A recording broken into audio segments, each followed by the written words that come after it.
Mes chers, bienvenue dans cette nouvelle émission, Votre Parole. L'émission d'aujourd'hui est consacrée aux préoccupations des aimeurs, des problèmes, des tas de choses. C'est un large sujet à aborder, donc on va aborder en bilingue s'il y a des intervenants, s'il y a des gens. De toute façon, il y a le lien qui sera partagé aussi si quelqu'un, le bienvenu qui veut participer au débat. Donc je vais passer à l'arabe. أهلا بمتتبعينا في هذه الحلقة الجديدة من برنامجكم اليومي التنشيطي كلمتكم. فحلقة الليلة أتانا باش نهضروا على هموم الجالية بصفة عامة المغربية عبر العالم. فهو موضوع يعني بحال شي بحر، يعني عريض وبزاف فيه ما يتقال. لذا كنتمنى باش تكون المشاركة ديالكم مكثفة لأن موضوع مهم، فهنا الكثير ما يجب أن يقال وما يجب أن يشار إليه. وقبل نخليكم مع هاد نقولوا واحد الكشكول على باش نوجدوا نستقبلوا إلا كاين شي مشاركة. أهلا بكم.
souhaite le bienvenu à tous qui sont joints à nous pour regarder cette émission.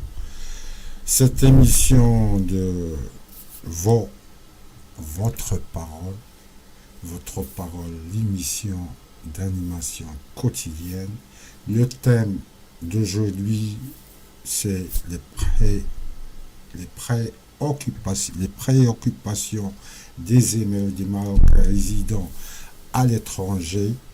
Donc c'est un sujet un peu épineux, un peu large à aborder, parce qu'il y a différents coins qu'on doit bien se pencher dessus pour bien comprendre des tas de choses.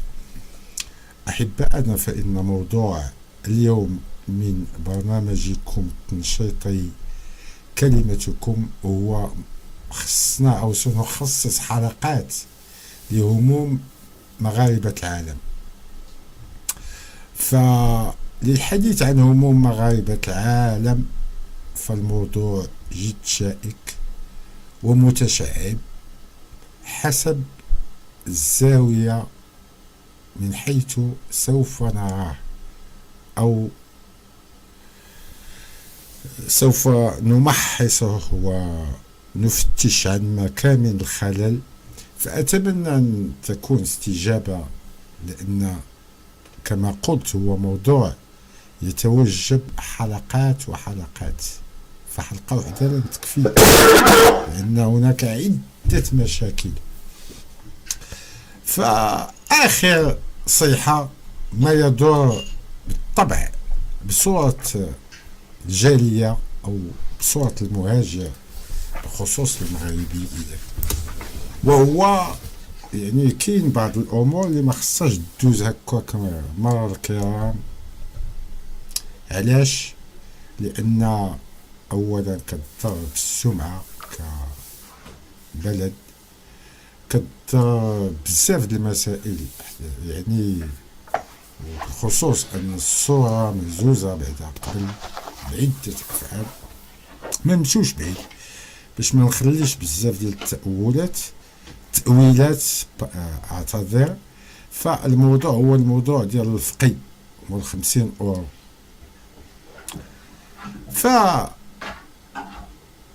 هل جائز بعدا قبل كل شيء إذا بغيتي تصلي قطع الورقة داخلين لوبيريت ولأي هدف تحت أي ذريعة، فمن المسؤول قبل كل شيء؟ من وضعه هناك؟ شكون اللي خولو باش يكون اعتذر؟ فإن هناك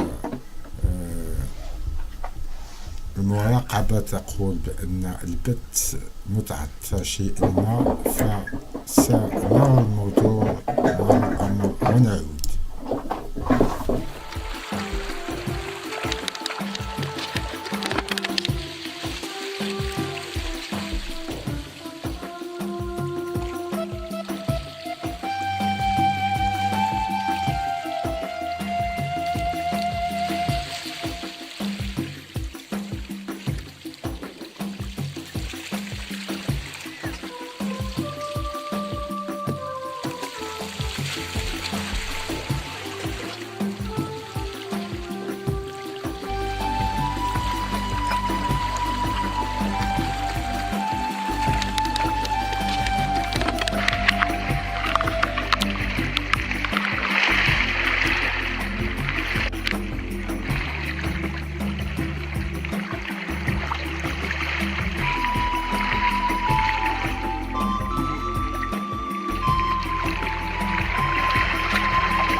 Et on aborde aussi le sujet, on aborde aussi le sujet de l'imam qui demande 50 euros pour prêcher. Alors, pour qui va l'argent? C'est ça la question. Et pour quel but? Et est-ce qu'il a le droit de le faire? Qui l'a autorisé? Donc, soyez nombreux à participer. Il y a le lien pour participer juste au titre de cette vidéo. Je l'ai mis au titre. C'est comme ça, celui qui veut participer, le bienvenu à tous. C'est votre parole avant tout. Nous, on essaye. On est seulement un intermédiaire entre vous et vous. Donc, soyez courageux. Ne me laissez pas seul. Épaulez-moi. Alors, bienvenue. فأهلا بكم أحبائنا ونترككم دائما مع الفيديو اللي كان قديم الذي كان يمر. فهناك ستجدون بالطبع فيديو آخر أترككم مفاجأة.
غير موضوع الفقه اللي يثير الانتباه، بل عدة مواضيع منها بعض الجمعيات، وهناك فعلا كثير من المسائل التي يجب إثارتها. فمثلا هناك بعض الجمعيات تأخذ الإعانات ولا تمضي الإعانات إلى أهدافها. Bien sûr, il y a des tas de sujets à aborder. Il y en a aussi des associations qui font le détournement des aides et des Donc, il y en a des tas de problèmes à aborder. Et on va aussi, s'il y a lieu, on peut aborder plusieurs sujets, la représentation des Hébreux aussi. Et on peut aborder aussi ceux qui sont d'origine marocaine et qui sont flagrants délits. Eh oui, c'est des tas de choses qu'on peut aborder, donc soyez courageux et généreux et contactez-nous. Il y a le lien, comme j'ai dit, il y a le lien au titre, donc n'hésitez pas. هناك رابط للاتصال وضعته في عنوان الفيديو لمن يريد المشاركة فأهلا. إنها مواضيع شائكة بالفعل. هنا تأتي إعانات ديزامبولانس ولكن على سبيل المثال أو عدة إعانات تصل إلى أهدافها أو إلى تباع أو يغير مجراها. فأهلا بكم للحوار، والحوار يمتد طيلة شهر رمضان، فنشاط يومي على الأقل ساعة من الزمن سنحاول أن نعطي فيها ما أمكن، وإلا تمدد لساعتين. فالوقت لنا، ما ينقصنا هو المشاركة. فأهلا بكم مرة أخرى. فماذا أقول؟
أتمنى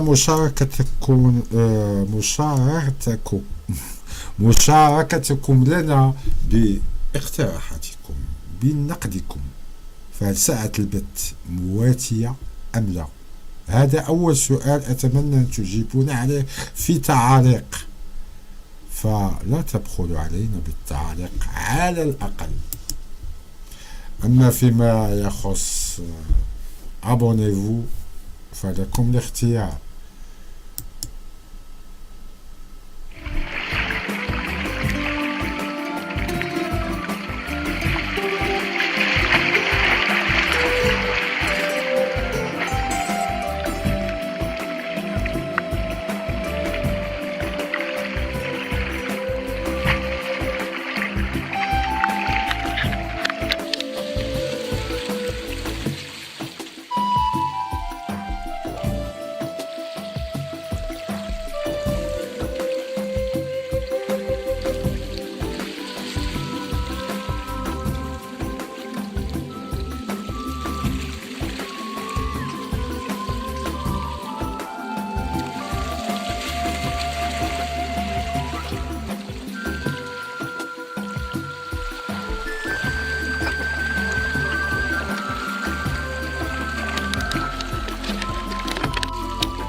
دائما ننتظر مشاركتكم ونطن toujours vos participations, suggestions.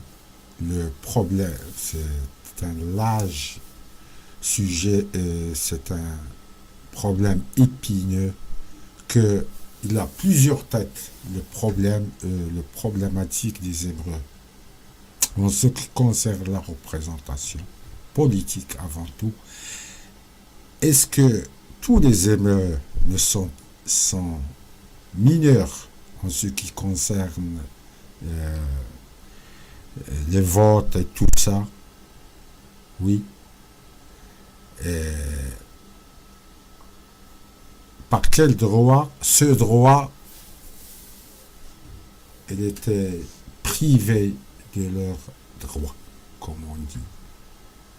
بأي حق هذا الحق تاخذ من حقوقهم وهو اختيار التمثيلية، يعني الإدلاء بأصواتهم في الانتخابات اللي بالطبع هذه من جهة الجانب عدة يعني الحديث عن المهاجر هو حديث عريض طويل مستدير مستطيل مثلث، يعني هناك عدة أمور لا يعرفها إلا المهاجر وكل مهاجر يراها من جهته. فهناك مهاجرين،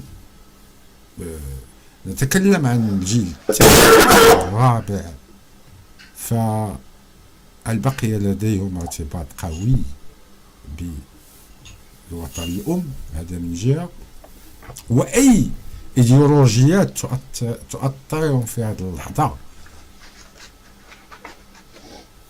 يعني هناك عدة مؤشرات، يعني لا نضعهم في خانة أو فتقريبا إن لم أقل جل المهاجرين المغاربيين بالطبع، فهي نقول حالة من الحالات خصوص إذا تكلمنا عن المهاجر المغربي وما يعانيه. هناك مشاكل من النواحي الإدارية، هناك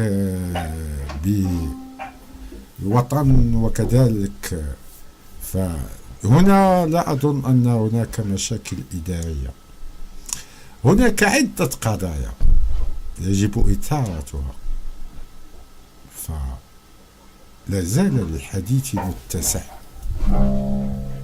Il y en a des tas de sujets à aborder, le problème de l'administration là-bas au Maroc, au pays natal.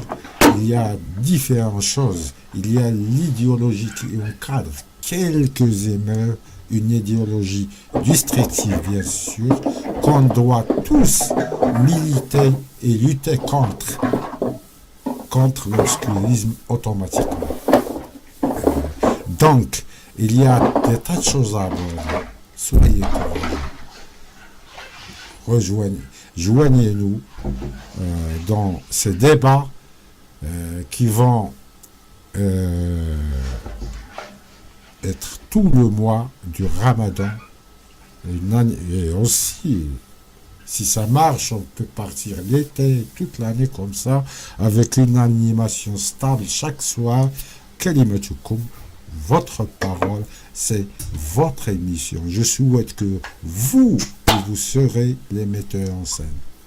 Donc, on est à votre service. N'hésitez pas à nous contacter, soit pour passer, soit pour donner des suggestions, de la critique. J'aime moi la critique, alors envoyez-nous de la critique. Et bienvenue à toute suggestion. L'antenne est à tout le monde, avec le grand respect de soi et de l'autre. Donc, soyez le bienvenu. Nous sommes là à votre écoute. Nous sommes là pour animer. On espère qu'on ne sera pas si lourd.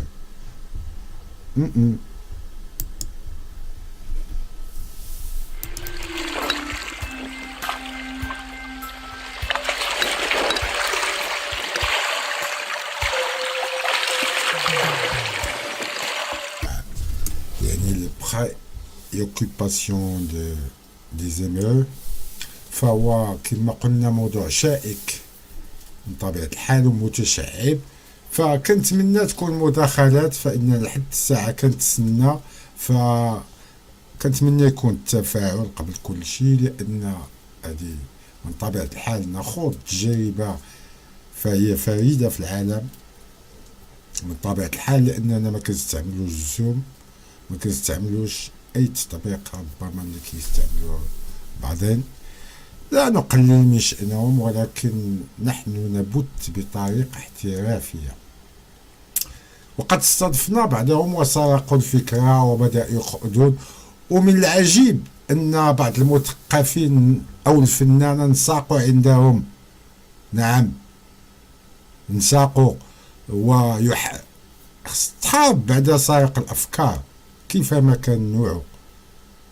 وهذه القضية تسيء، يعني لكي يصفق لسارق فكرة وسارق واحد الفكرة باش يجمل وجهه، أنا أراه بين قوسين كضائع كدير هكا باش تبان، ولكن الصباح كيصبح. فكيف يمكن للشطاح بالألوان أن يصبح ينشط برنامج وهو ما كانش يقد؟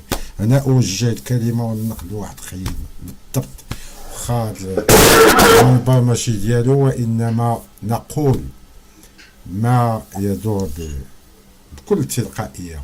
فأهلا بالجميع. فالموضوع بالطبع هو موضوع شائك كما قلنا، هموم مغاربة العالم ما بين التمثيلية وما بين بعض التصرفات التي تسيء بحال الفقي.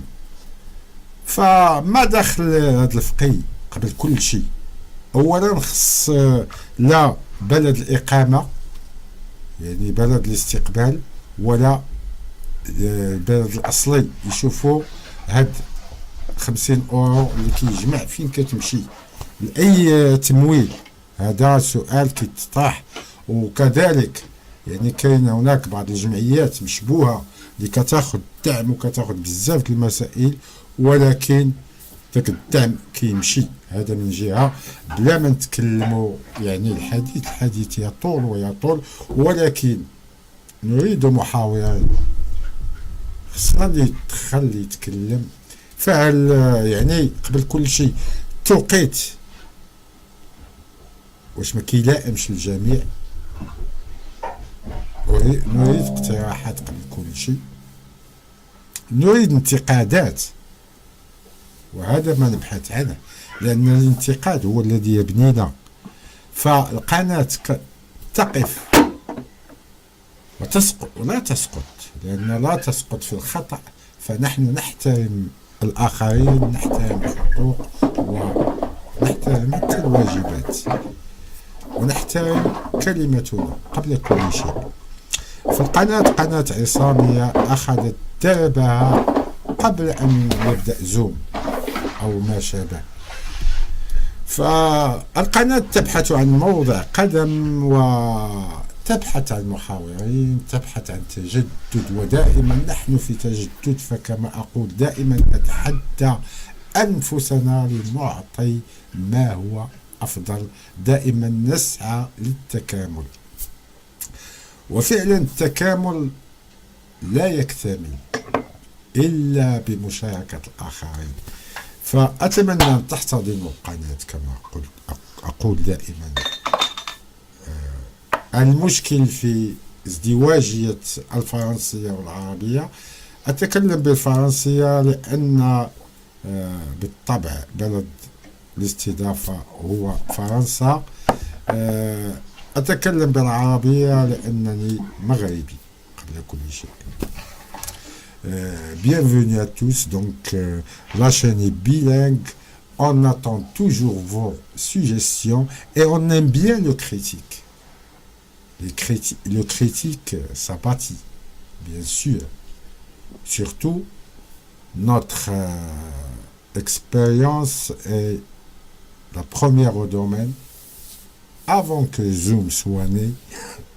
Donc, épaulez-la, on aimait et on diffuse avec, on essaie d'être professionnalisme, avec des moyens de bord, des moyens simples, pas gros, mais automatiquement qu'on a des moyens, on a du matériel. Donc, épaulez la chaîne, n'hésitez pas à s'abonner. Toujours la question des émeutes et les problématiques, les préoccupations sont le sujet durant tout le mois de Ramadan. Automatiquement, il y aura l'autre émission, La Mer de l'Art. Donc, bienvenue. On essaye toujours d'animer tant qu'on peut avec le petit qu'on a.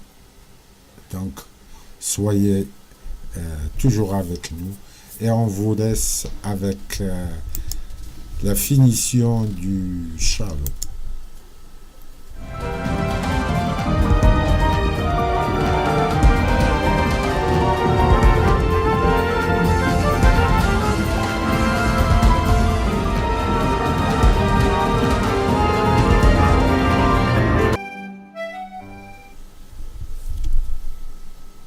Chose bonne et fin, donc une autre fois, n'hésitez pas à nous contacter.